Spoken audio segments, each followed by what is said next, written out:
Hello student, chapter number 8, company account, issue of shares. Continue from last lecture. Types of share capital. The share capital of company is divided in the 6 point.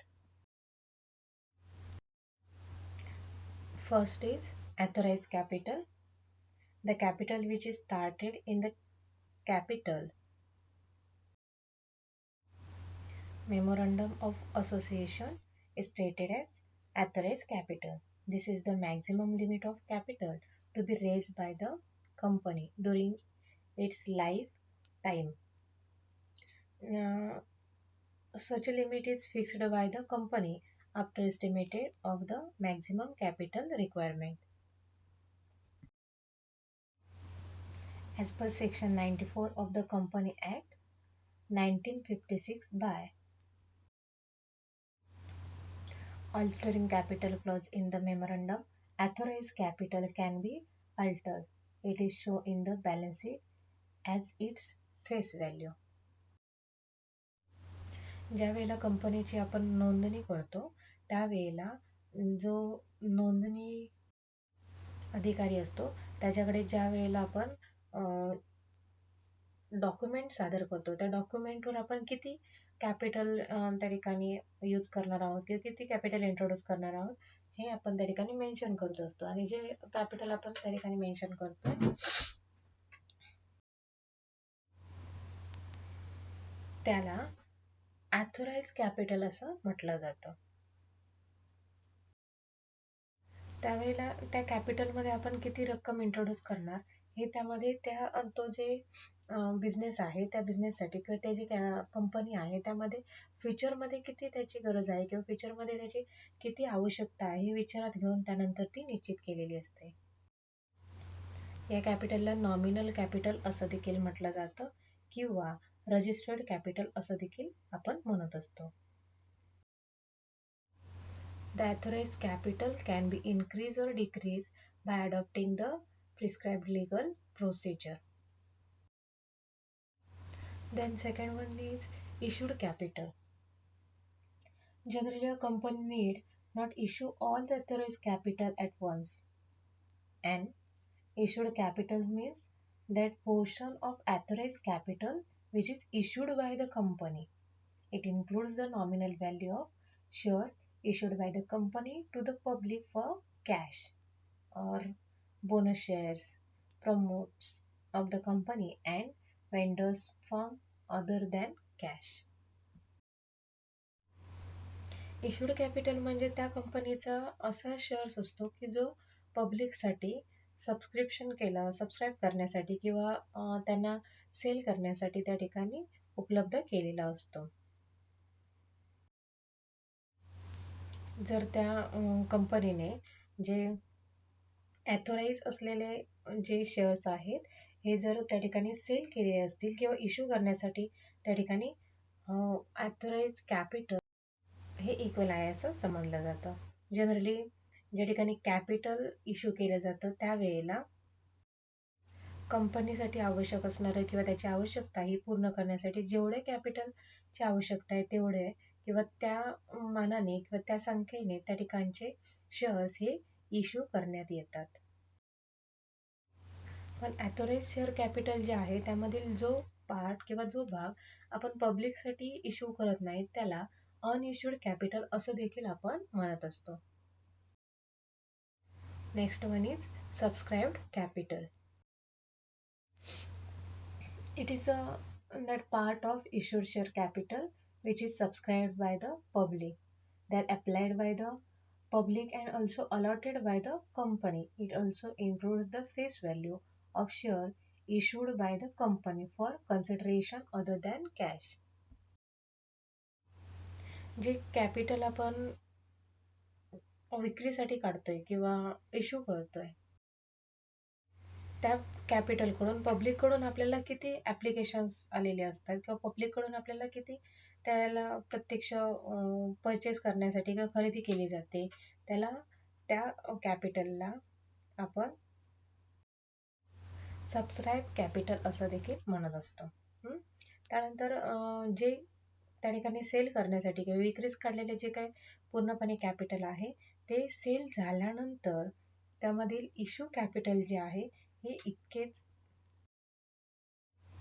होत असतं.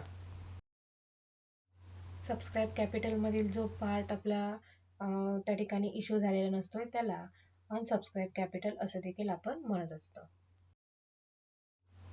Next one is called up capital, म्हणजेच called म्हणजे मागणी केलेले capital भांडवल. A company does not call all the amount of shares at time. त्यानंतर काय, it is received in installment the part of the subscribed share capital which a company has demanded as called up share capital. Called up share capital म्हणजे जे issue केलेले capital आहे असा भाग ज्याची सरळ किंवा प्रत्यक्षपणे ती कंपनी शेअर होल्डरकडून अलर्ट ॲप्लिकेशन करण्यात आलेली असते. ती जी कंपनी आहे त्या कंपनीकडून जे शेअर्स इश्यू केले जातात किंवा विक्रीस काढलेले आहेत त्यांचा जे काही रेट असेल, म्हणजे जसं की फेस व्हॅल्यू असेल, ॲट पार असेल, हे जे काय त्याचा रेट असेल तेवढ्याच प्रमाणात त्या शेअर्सची ही शेअर्सचे कॉल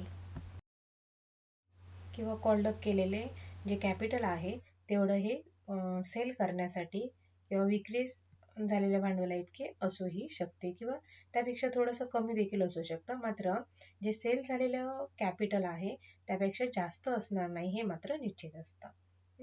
त्यानंतर जे काही सेल केलेलं भाग भांडवलाचं ज्या शेअर्स आहे ज्याचं कॉल्ड अप आहे, ज्याचे अनकॉल्ड अप म्हणजे ज्याचं कॉल केलेलं नाही, ज्याला अनकॉल्ड कॅपिटल असं म्हटलं जातं. Next one is paid up capital. Paid up means वसूल झालेले भांडवल असं आपण त्याला म्हणू शकतो. It is the portion of called up capital which is actually paid by shareholder. It may be equal to called up share capital or less than it. म्हणजे याला प्रत्यक्ष वसूल झालेले किंवा प्रत्यक्ष जमा झालेले जे काही भांडवल आहे त्याला कॉल्ड अप किंवा पेड अप शेअर कॅपिटल असं म्हटलं जातं. किंवा त्याला आपण असंही म्हणू की ज्या शेअर्ससाठी आपण ॲप्लिकेशन मागवलेले असतात त्या शेअर्सचा किंवा शेअर कॅपिटलचा तो असा एक शेअर असतो जो शेअर होल्डरकडून प्रत्यक्ष वसूल केलेला आहे. अशा पद्धतीने पेड अप शेअर कॅपिटल हे कॉल्ड अप शेअर कॅपिटल इतकंही असू शकतं किंवा त्याच्यापेक्षा थोडं कमी असू शकतं. म्हणजेच ते त्याच्या जशी ज्याला आपण म्हणू मागणी जशी आहे त्या प्रमाणात ते कमी जास्त झालेले दिसून येते, मात्र ते जास्त असणार नाही. तसंच या ठिकाणी एक नवीन टर्म दिसते ज्याला कॉल सिनॅरियर असं म्हटलं जातं. म्हणजेच ज्या ठिकाणी कॉल्ड अप शेअर कॅपिटल जे आहे आणि पेड अप शेअर कॅपिटल यामध्ये आपल्याला जो काही डिफरन्स दिसतोय ज्याला कॉल इन एरियर असं म्हटलं जातं. हे देखील एक तुम्हाला जर्नल एंट्रीसाठी मिळणार आहे. आणि last one is reserve capital. As per section 99 of the Companies Act 1956, a company can maintain reserve capital by passing a special resolution. A portion of its subscribed uncalled capital will not be called up except in the event of winding up of the company. So such a capital is called only at the time of liquidation of the company.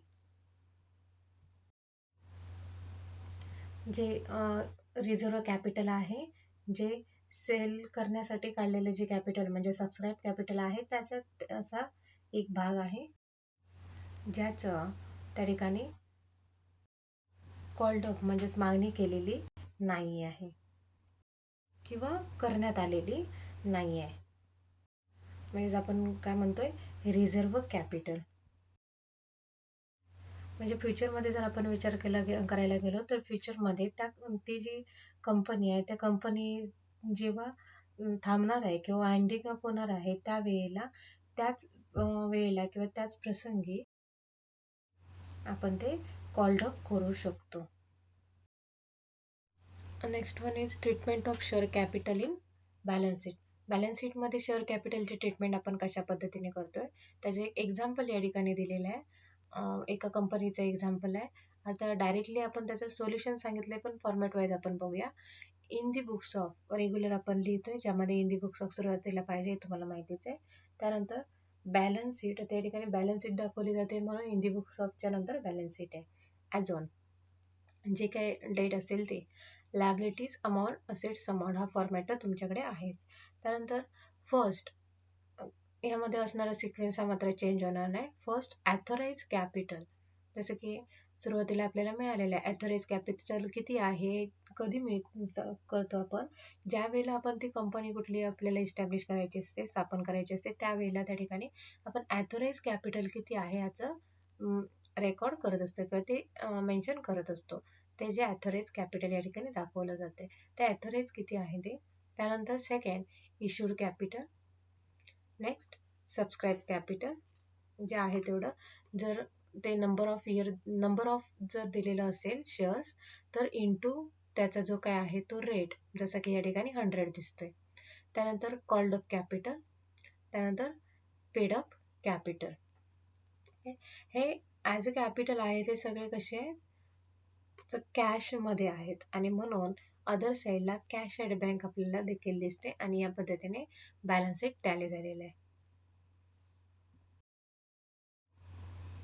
Okay then, नीट वाचा आणि समजून घ्या. ठीक आहे.